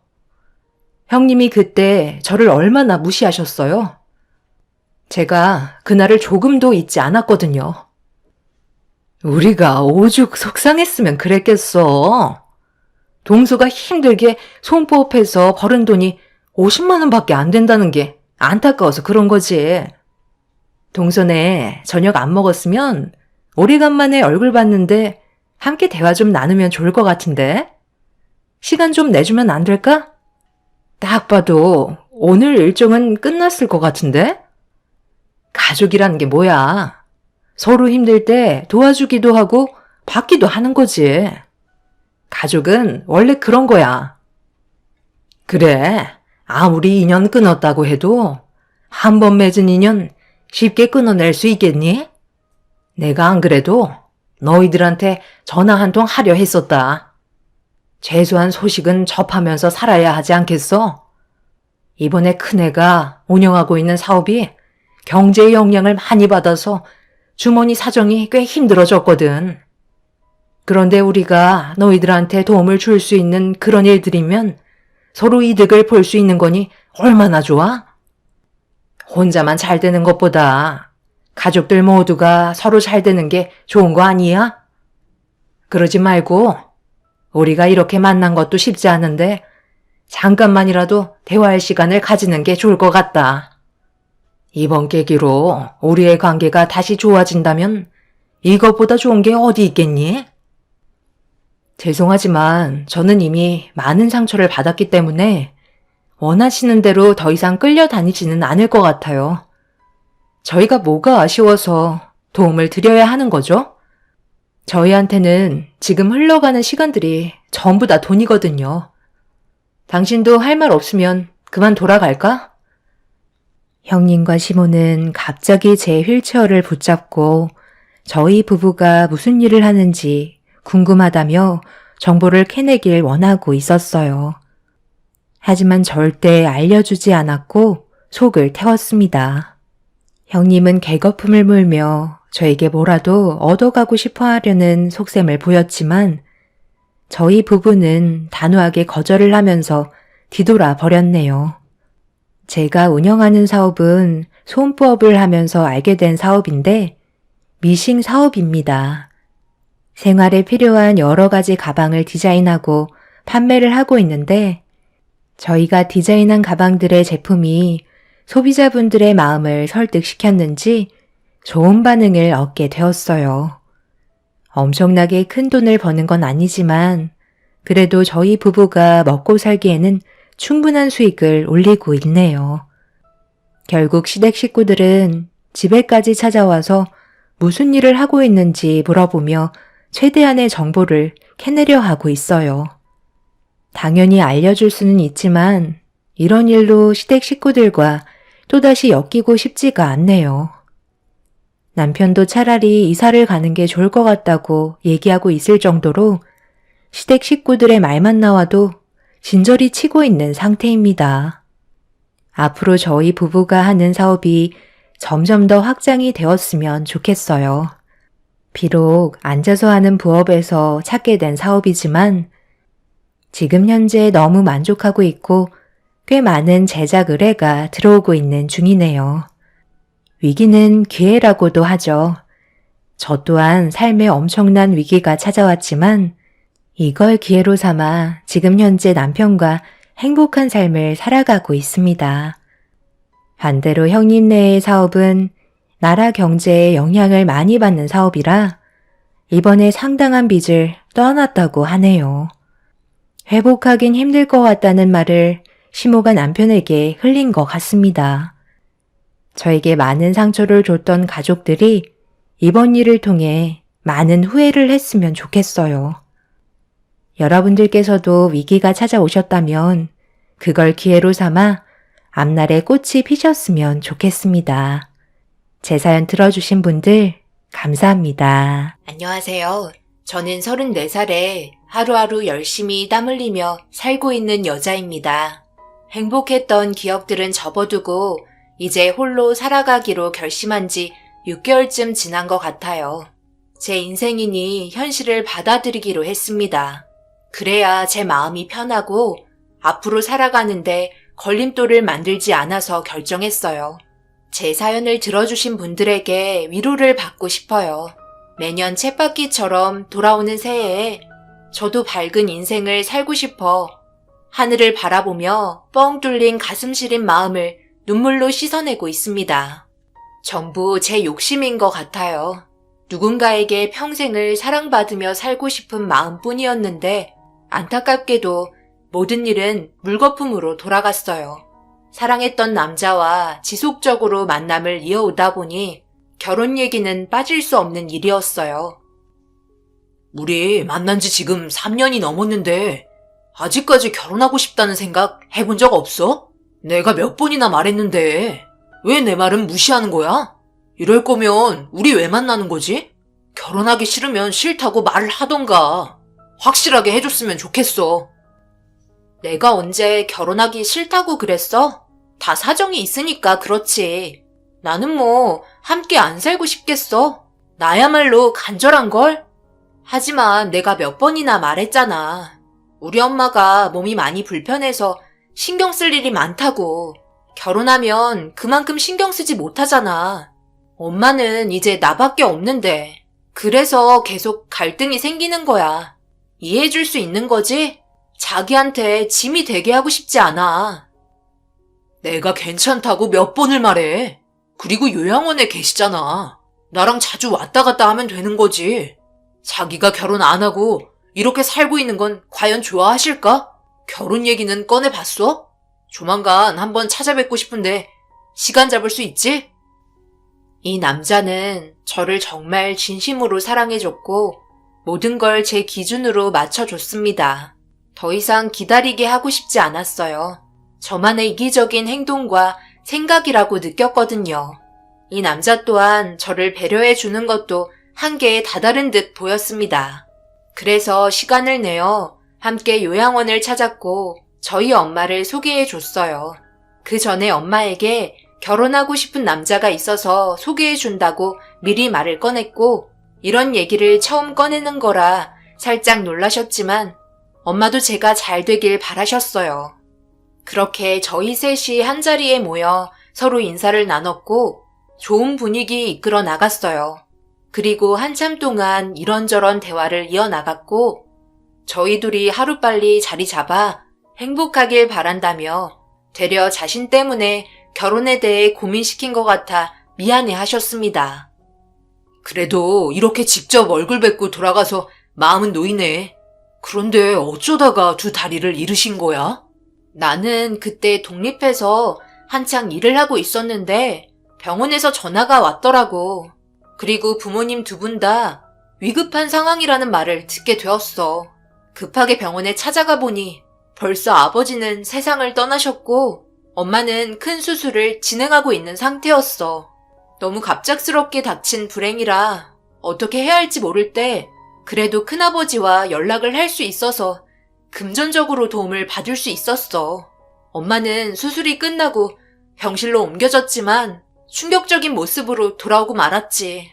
두 다리를 잃게 되었어. 추락사고인 거 말고는 알아낸 건 없어. 엄마도 그때 당시 사고의 기억은 전부 잃은 상태야. 지금은 아예 그때의 기억을 떠올릴 생각은 없으신 것 같아.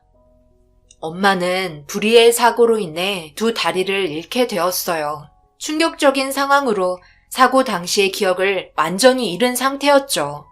떠올리려 별의별 노력을 다해봤지만 오히려 엄마의 몸 상태만 악화되었고 좋아지는 것 같지 않아 포기하게 되었습니다.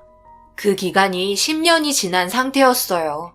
그리고 뒤에서 모든 걸 처리해 주셨던 큰아버지도 세상을 떠나시면서 저와 엄마만 남게 되었고 저 혼자 돌봐드릴 수 없어 요양원으로 옮기게 되었어요. 매일 침대에서만 생활을 하셔야 하는 불행한 삶을 살게 되셨지만 항상 저를 보면 밝게 웃어주셨어요. 걱정하는 모습에 얼굴을 보고 싶어 하지 않으셨습니다. 결혼할 남자에게 아무에게도 말하지 못했던 과거의 일들을 전부 말하게 되었고 슬퍼하는 저를 보며 같이 슬퍼해 줬어요. 그리고 결혼에 대해 더욱더 확신에 찬 눈빛으로 자기 집에도 인사하러 가자며 저와의 결혼을 최대한 서두르고 싶어 했습니다. 정말 좋은 사람이고 놓치고 싶지 않았어요. 2번 다시 이런 남자를 만날 수 없을 것 같은 두려움도 있었죠. 그래서 저 또한 인사드리러 가게 되었고 좋은 결과를 얻을 수 있게 잘 보이도록 노력하는 모습을 보여줬습니다. 처음 뵙는 자리는 상당히 떨리더라고요. 나도 우리 아들에게 대충 사정을 듣긴 했는데 둘이 죽고 못 살 정도로 사랑하고 있는 건 충분히 알겠어. 그것까지는 나쁘지 않아. 그런데 그런 불행한 환경을 가진 집안의 경우 내 주변에도 많이 있거든. 안타깝게도 절대 좋아지지 않더라고. 오히려 시간이 지날수록 나빠지기만 하지 좋아지지는 않아. 그런데 그런 집안에 우리 아들을 보낸다면 내가 좋다고 보내겠니? 잘 사는 집안의 여자가 인사 와도 받아들일까 말까인데 너희 집안 재산도 없는 거잖아. 전부 너희 엄마 병원비로 탕진하고 있는 거 아냐? 그럼 우리 아들이랑 결혼하면 아들 월급 또한 병원비로 다 들어갈 텐데 결과적으로 앞날이 뻔히 보이지 않니? 사랑이 밥 먹여주는 것도 아니고 연애할 때랑 결혼은 완전히 다른 거야. 지금은 서로 사랑해서 어떤 어려움이 찾아와도 이겨내고 잘 살아갈 수 있을 것 같지?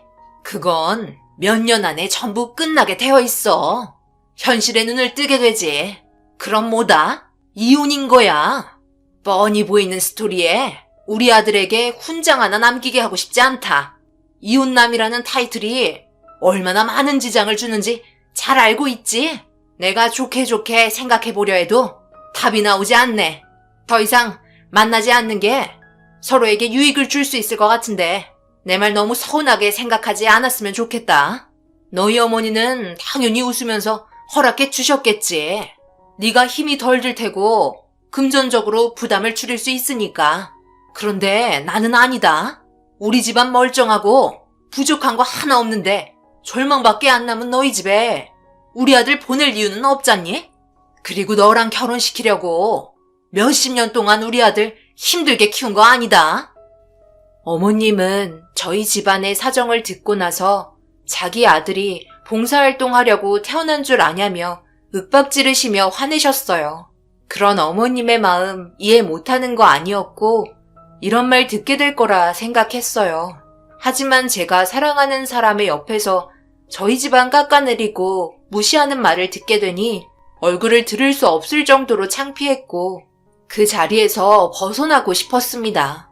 어머님도 처음에는 분위기 좋게 상황을 이끌어 나가려고 노력하시는 것 같았지만 모든 건 현실을 보려고 하셨는지 쓴소리에 제 고개는 점점 바닥만 보게 되었네요. 이렇게 될 거라고 어느 정도 예상은 하고 있었는지 이 남자 부모님 보는 앞에서 제 손을 꽉 잡으며 불행인지 행복인지 시작도 해보지 않고 결론을 말한다는 건 아닌 것 같다며 앞만 보며 달렸습니다. 제 옆구리를 툭툭 치면서 신호를 보냈고 저도 좋은 날만 있을 수 있게 노력하며 살겠다고 저 또한 확고한 모습을 보여드렸어요. 그렇게 어머님과 한참 동안 쉬지 않고 대화가 이어졌어요. 결국 좋은 결과는 가져오지 못했고 조금 더 생각하자며 머릿속을 정리할 시간을 달라고 하셨습니다. 저희도 한 발 물러나 어머님의 결정을 기다리게 되었어요. 그렇게 어느 정도의 시간이 흐르고 어머님이 개인적으로 저와의 만남을 원하셨어요. 아무래도 결혼에 대해서 진지하게 둘만 대화를 하고 싶어 하시는 듯 보였습니다. 불안한 마음이 컸지만 그렇다고 물러설 수는 없었어요. 호랑이를 잡으려면 호랑이 굴에 들어가야 한다는 말이 있잖아요. 어머님이 정하신 시간대와 장소에 미리 도착해 어머님을 떨리는 마음으로 기다리고 있었습니다. 좋은 말이 나오지 않을 거란 건 벌써 알고 있었어요. 개인적으로 만나는 건 아무래도 더 이상의 교제를 하지 않았으면 좋겠다는 말씀이겠죠. 떨리는 마음 진정시키려 물을 얼마나 많이 마셨는지 한 통을 다 비울 정도로 불안했습니다. 그리고 어머님이 들어오셨고 예약해둔 자리로 걸어오시면서 저와 눈이 마주쳤어요. 바로 일어나서 인사를 드리며 어머님의 표정을 살폈습니다. 간단한 저녁 함께 하자며 갈비탕 2개를 시키시더라고요. 그리고 음식이 나오기 전까지 아무 말도 안 하시고 묵묵히 핸드폰을 보고 계셨습니다. 제가 말도 붙여봤지만 돌아오는 답은 없었어요. 대화도 별로 하고 싶어 하지 않는 것 같았습니다. 10분 정도가 지나자 음식이 나왔어요. 그 기간이 왜 이리 길게 느껴지던지 그래도 음식이 나오니 분위기가 어느 정도 호전이 된 것 같았습니다. 그래서 다시 용기를 내어 어머님께 살갑게 말을 붙였고 저를 빤히 바라보시더니 드디어 입을 여셨어요. 내가 너를 부른 이유가 뭔지 대충 짐작은 하고 나왔을 거라 생각한다. 먹으면서 듣거라. 일단 너희 집안과 우리 집안 차이는 이해하고 넘어갈 수 있다 생각해. 우리 쪽에서 도와주면 되는 거니까 금전적인 거 해결할 수 있다. 그런데 문제는 말이야. 요양원에 계신다는 너희 어머니가 문제이지. 요양원에 모시는 거 좋은 방법이야. 둘의 생활에 지장받지 않을 테니까. 하지만 그만큼 요양원에 찾아가야 할 시간도 많아지고 부수적으로 그쪽에 신경을 써야 되는 자잘한 일들이 스트레스로 다가오게 되는 문제가 발생할 수 있다 생각한다. 부부끼리 서로 사랑하고 이해해주는 것도 고작 몇 개월에서 길면 몇 년이야. 각자의 성향에 따라 다르겠지만 그렇다고 정상적인 삶을 살 수는 없다는 소리지. 단도직입적으로 얘기할게. 너희 어머니와 이제 그만 인연 끊었으면 좋겠다. 요양원 비용만 주면 얼굴 안 봐도 상관없는 거 아냐? 그쪽에다가 시간 쓰지 말고 차라리 다른 걸 해라. 요양원 갔다가 올 때마다 우울해하고 있을 건 아니잖니? 내 말 뜻이 뭔지는 잘 알고 있는 거지? 하지만 내가 내세운 조건이 마음에 들지 않는다면 그만 정리하고 각자 원래 자기의 삶으로 돌아가는 거야. 나도 한창 바쁜 입장이라 2번 설명하진 않을게. 어머님이 생각하시는 거 충분히 잘 알아들었고요. 앞으로 요양원에서 시간 보내야 할 일들이 점차 많아지게 될 거라는 건 저도 잘 알고 있어요. 하지만 저를 낳아주고 키워주신 부모님인데 요양원에만 맡겨놓고 나 몰라라 할 수는 없어요. 차라리 결혼하고 나서 광재 씨와 함께 가는 게 아니라 저 혼자만 다녀오도록 할게요. 그러니 저희 결혼에 대해서 너무 부정적으로만 생각하지 말아주세요. 정말 열심히 살고 있고 사랑이 있어야 모든 것도 헤쳐나갈 수 있다고 저는 생각해요. 너 완전 이기적이구나. 우리 아들은 고생해도 된다는 소리야. 양쪽 다리 없는 그 노인네 때문에 내가 왜 우리 아들 고생하는 걸 봐야 하는 건데? 수발시키려고 너희 집안에 들이는 게 아니라고 저번에 말하지 않았니? 내일부터 서로 그만 만나라. 저는 어머님께 그럴 수 없다며 강력하게 얘기했어요. 사랑하고 있는 사람을 어떻게 하루아침에 안 볼 수 있냐고 눈시울이 붉어졌고 저희 마음을 너무 알아주지 않는 것 같아 서운해하기 시작했습니다. 그러자 그 순간 어머님이 자기가 말하는 부분들에 대해 토를 달고 수긍하지 않자 갑자기 뜨거운 갈비탕을 저에게 뒤엎었고 제 몸 쪽으로 전부 흐르면서 몸과 다리 쪽으로 흘러버렸습니다. 너무 뜨거워서 비명을 질렀고 그 고통은 엄청났어요.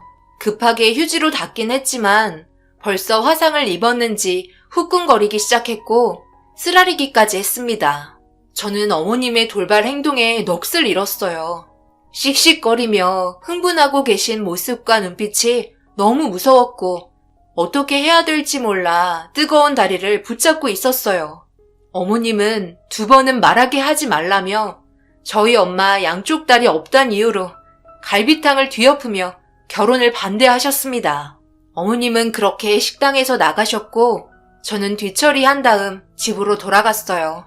좋은 말은 하나도 듣지 못하고 확실하게 쐐기를 박으려고 하셨는지 도끼를 품은 모습을 보고 말았습니다. 집에 와서 뜨거웠던 부분들을 보니 전부 빨갛게 살이 달아올라서 후끈거리고 있었어요. 물집도 군데군데 잡혀있는 상태라 치료를 받아야 하는 일이 생기고 말았습니다.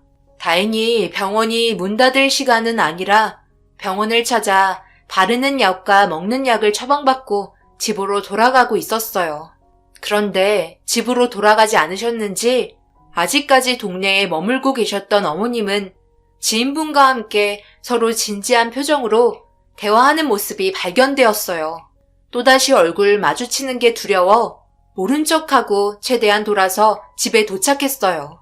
식당에서 어머님과 대화할 때부터 결혼을 약속한 남자에게 지속적으로 전화가 왔지만 받지 않았어요. 그날은 받고 싶은 마음이 없었습니다. 결혼이라는 게 너무나 힘들었고 이렇게까지 해서 무리하게 진행할 필요가 있는지 의문이 들었어요. 저도 점점 기운이 빠졌고 처음에 가졌던 자신감 있던 모습은 찾아볼 수 없을 정도로 정신적인 충격이 상당히 컸어요. 저희 집안이 못 살긴 하지만 그렇다고 이렇게까지 취급받는 게 너무 싫었습니다.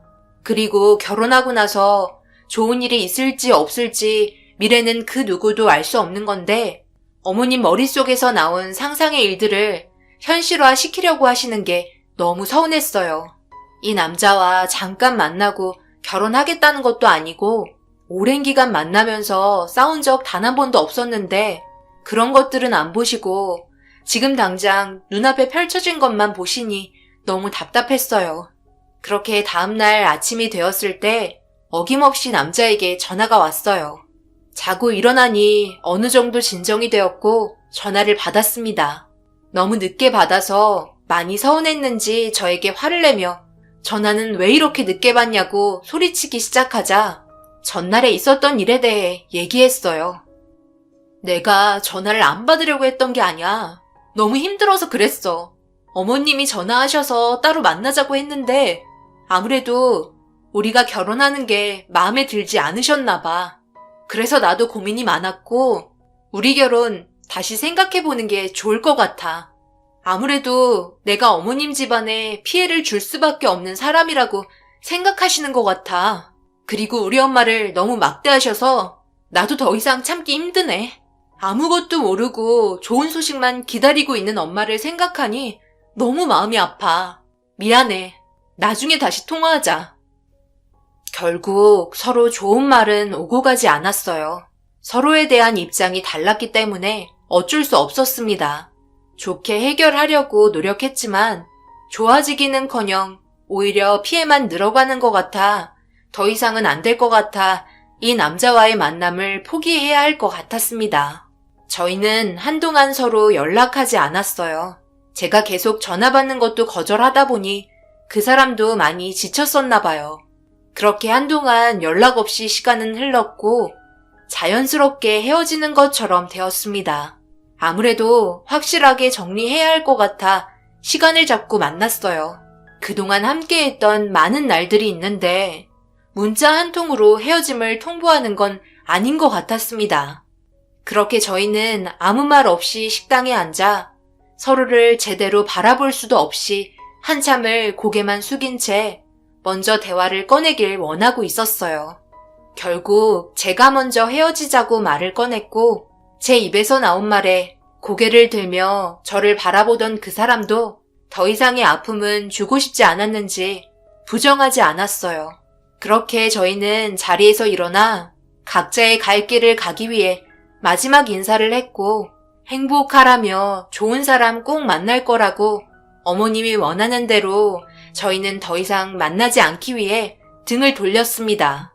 그런데 그 순간 갑자기 누군가 제 머리를 강하게 쳤고 무방비 상태로 당해서 시내 한복판에 쓰러지고 말았어요. 점점 제 시야는 어두워졌고 눈을 떴을 때 주인은 병원이라는 걸 알 수 있었습니다. 정신을 차리자 제 곁을 지켜주고 있었는지 이 남자는 눈물을 흘리고 있었어요. 어떻게 된 일인지 힘없는 말투로 물어보았고 제가 이렇게 된 이유는 다름 아닌 어머님이 저희가 만나고 있는 모습을 보고 자기가 한 말을 듣지 않고 있다 생각했는지 화가 나 식당에 있던 소화기를 저한테 던진 거였습니다. 어머님은 어디 갔냐고 물어보니 경찰서에서 조사를 받고 있다며 일단 치료에 집중을 하는 게 좋을 것 같다고 설명해 주는데 의사가 의식이 돌아온 저를 보며 다행히도 가벼운 뇌진탕이라고 정말 큰일 날 뻔했다는 말을 듣게 되었어요. 한순간 욱하는 성질 때문에 사람을 함부로 대하는 어머님을 도저히 용서할 수 없었어요. 만약 저에게 문제가 생겨 세상을 떠나게 되면 요양원에 홀로 남겨져 있는 엄마를 생각하니 더욱더 화가 치밀어 올라 처벌은 확실하게 해야 할 것 같았습니다. 앞만 보고 돌진하는 어머님이 이해되지 않았어요. 어느 정도 진정이 된 상태에서 몸을 회복시키고 자리에서 일어나 경찰서로 향했습니다. 어머님은 법적으로 처벌을 받아야 하는 입장이었어요. 그리고 추가적으로 제 몸에 화상까지 입혔던 상황까지 전부 털어놓게 되었습니다. 그 사람은 제 몸에 화상이 있다는 걸 처음 듣게 되면서 어머님이 이렇게까지 할 정도로 제가 잘못한 게 뭐냐며 소리를 질렀고 아버님까지 허겁지겁 경찰서로 쫓아와 충격적인 상황들에 무릎을 꿇고 말았어요. 하지만 어머님은 자신이 뭘 잘못했는지 알지 못했어요. 되려 저에게 소리치며 난리치기 시작했고 경찰서 전체가 발칵 뒤집힐 정도였습니다. 내가 뭘 잘못했는데? 저 거지 같은 게 우리 아들 건들지만 않았으면 이런 일 발생되지도 않았어. 불행한 집안이랑 결혼시키고 싶은 집안이 어디 있겠어? 반대한다고 그렇게 말했는데 내 말은 무시하고 또 만났잖아. 헤어짐을 얼굴 보면서 꼭 말해야 되는 거야? 그냥 전화로 해도 되는 거잖아. 너희들이 무슨 드라마에 나오는 탤런트도 아니면서 정말 가지가지 한다. 나는 잘못한 거 없고 그런 오해를 사게끔 행동했으니 당연히 받아야 되는 벌이라고 생각돼서 혼쭐을 내줬으니까 여기서 나가게 해줘요. 뭘 잘했다고 소리치는 거야? 지금 얼마나 심각한 위치에 있는지 몰라서 그러는 거야? 구치소에 들어가고 싶어서 그래? 후회하지 말고 잘못한 거 있으면 무릎이라도 꿇고 싹싹 빌어. 인생 망치고 싶어서 난리치지 말고 서로 좋다는데 너무 몰아세워도 안 좋은 거 몰라? 우리가 미안하네. 한 번만 용서해주게. 우리 아들이 힘들어질까봐 부모 입장에서 걱정돼서 그런 거니 이번 한 번만 용서해주면 안 될까? 내가 대신 무릎이라도 꿇겠네. 더 이상 소란 피우지 말게. 아버님은 어머님을 대신해 무릎을 꿇었고 용서해달라고 빌기 시작했어요. 어머님 외에 다른 분들 전부 얼마나 심각한 건지 잘 알고 있는데 오히려 아버님의 행동에 무슨 무릎을 꿇냐며 저를 보며 잡아먹을 듯이 소리치고 있었습니다. 저도 더 이상은 용서해줄 마음이 없어 법적으로 처벌하기를 원했어요. 그런데 그 순간 요양원에서 전화가 와서 받아보니 엄마의 몸 상태가 최근 들어 급격하게 안 좋아져서 빨리 요양원으로 와봐야 할 것 같다며 다급해했고 나중에 다시 얘기하자며 요양원으로 향했습니다. 남자는 저에게 안 좋은 일이 발생됐다는 걸 눈치챘는지 저를 태워주겠다고 따라왔지만 더 이상의 관계는 엮이고 싶지 않아 거절하며 택시에 올라탔어요. 그렇게 요양원에 도착했는데 엄마가 걱정이 되었는지 그 사람도 급하게 따라왔더라고요. 그런데 그 뒤에는 아버님과 어머님도 따라오셨습니다. 저는 소리치며 들어오지 말라고 화를 냈어요. 저희 엄마를 보여주고 싶지 않았어요. 상처되는 말을 듣게 될까봐 겁이 났습니다.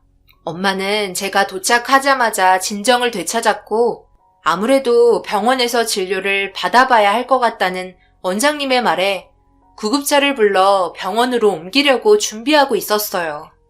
고통스러워하는 모습에 저를 보며 밝게 웃어주려고 애쓰시는 모습을 보니 눈에서 눈물이 흘렀어요.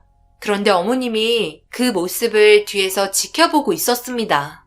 그러자 어머님이 갑자기 입을 틀어 막았으며 뒷걸음질 치길래 양쪽 다리가 없는 엄마의 모습을 보고 충격받으셔서 그런 줄 알고 나가시라며 소리를 쳤는데 엄마와 눈이 마주치자마자 뭔가 이상함을 느꼈습니다. 엄마는 엄청나게 놀란 눈빛으로 어머님을 바라보고 계셨고 입을 벌린 채 아무 말도 하지 못하고 있었어요. 둘의 관계에 뭔가 있는 듯 보였습니다. 그런데 엄마가 갑자기 어머님의 이름을 부르며 얼굴색이 변하셨고 무서울 정도로 인상을 쓰기 시작했어요. 엄마는 어머님에게 손가락질하며 자기 다리를 만든 사람이 바로 어머님이라는 충격적인 말을 꺼내기 시작했어요. 사고로 인한 충격으로 모든 기억을 잊어버린 줄 알았는데 어머님의 얼굴을 보자마자 그때의 기억이 다 떠오른다며 믿을 수 없는 사실들을 꺼냈습니다. 그 순간 구급차가 와서 엄마를 병원으로 옮겨주었어요.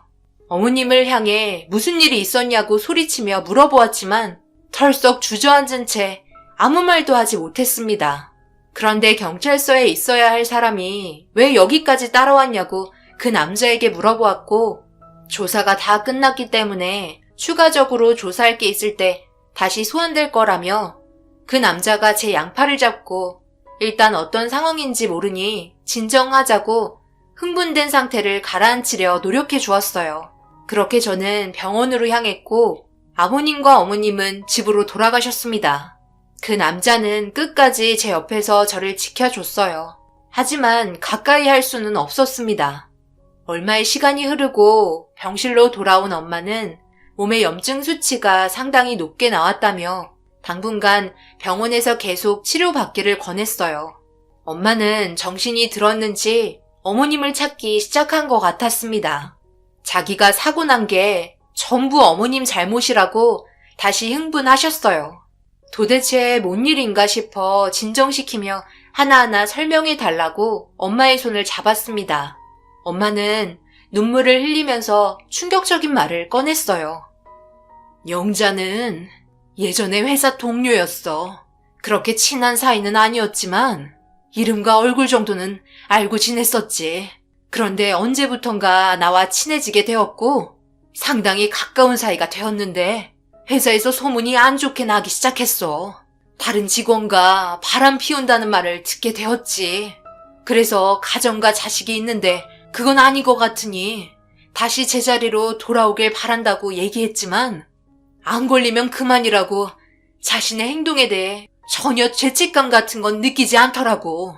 그래서 친구의 입장에서 이건 아닌 것 같아 몇 번을 설득시켰지만 점점 더 과격해지는 행동들로 인해 그만 멈추길 바라는 마음에 재짜 설득을 시켰는데 반발만 커지면서 더 이상 친구와의 관계를 이어나갈 수 없었어.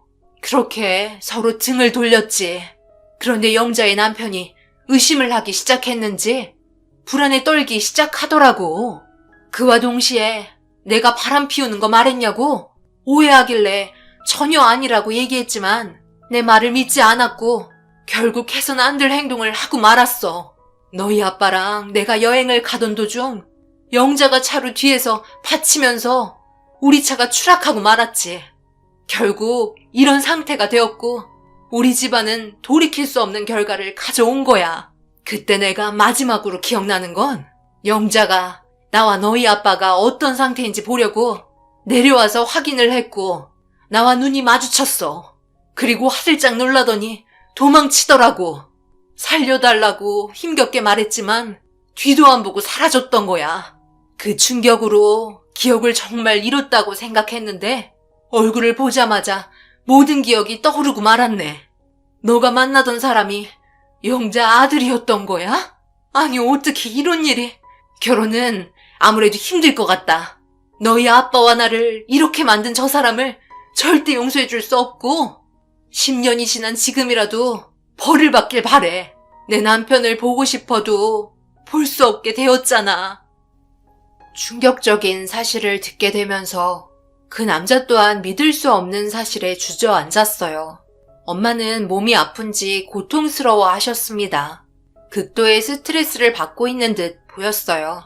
그토록 밝히고 싶었던 사실이 밝혀지긴 했지만 제가 사랑했던 남자의 가족 중 한 명이 이런 짓을 저질렀다는 거에 엄청난 충격이었습니다. 결국 이 문제는 그냥 넘어갈 수 없었어요. 10년이 지난 상태였는데 엄마의 말이 너무 생생했고 하나도 빠짐없이 기억을 하고 있어서 너무 놀랐습니다. 기억을 잃어도 특정한 인물이나 사물을 보면 그 기억이 떠오른다던데 그 말이 사실이었나 봐요. 결국 어머님은 경찰서로 다시 연행이 되었고 과거의 사실을 전부 부인하고 있었어요. 자신이 예전에 바람 피운 건 사실이나 그렇게까지 할 인물은 아니라고 발뺌하기 시작했죠. 그러면서 또 하나 밝혀진 사실은 어머님과 바람 피웠던 그 사람이 그 사고 현장에 같이 있으면서 사고를 낸 주범이라는 사실을 알게 되었습니다. 그 상간남을 조사하다가 그동안의 죄책감 때문에 참기 힘들었다며 10년이 지난 지금이라도 자신의 잘못을 용서받고 싶다며 눈물로 호소하고 있었어요. 그렇게 숨겼던 사실이 밝혀지게 되었습니다. 엄청난 충격에 그 남자와 아버님 또한 제정신이 아니었고 어머님과 바람 피웠던 남자는 법적인 처벌을 받게 되었네요. 그제서야 저에게 무릎을 꿇고 오열하며 엎드려 용서를 비는데 그 모습을 내려다보며 얘기했어요. 결혼 반대해줘서 고맙다고요. 결혼했으면 제 인생은 더 큰 늪에 빠졌을 텐데 구해줘서 고맙다고요. 그리고 법적인 처벌 끝까지 받고 저희 엄마에게 용서를 구하라며 경찰서에서 나왔습니다. 그리고 그 남자와의 인연도 마무리되었어요. 더 이상 만날 수 없었죠. 마지막으로 본 건 법정에서였습니다. 어머님과 바람 피웠던 남자는 10년 동안 숨겨온 사실에 대해 죄질이 무거웠고 저희 가족의 인생을 앗아간 점을 심각하게 받아들여 25년형의 징역이 선고되었어요. 어머님도 같이 계획하고 사고를 낸 공범으로 20년형을 선고받았습니다.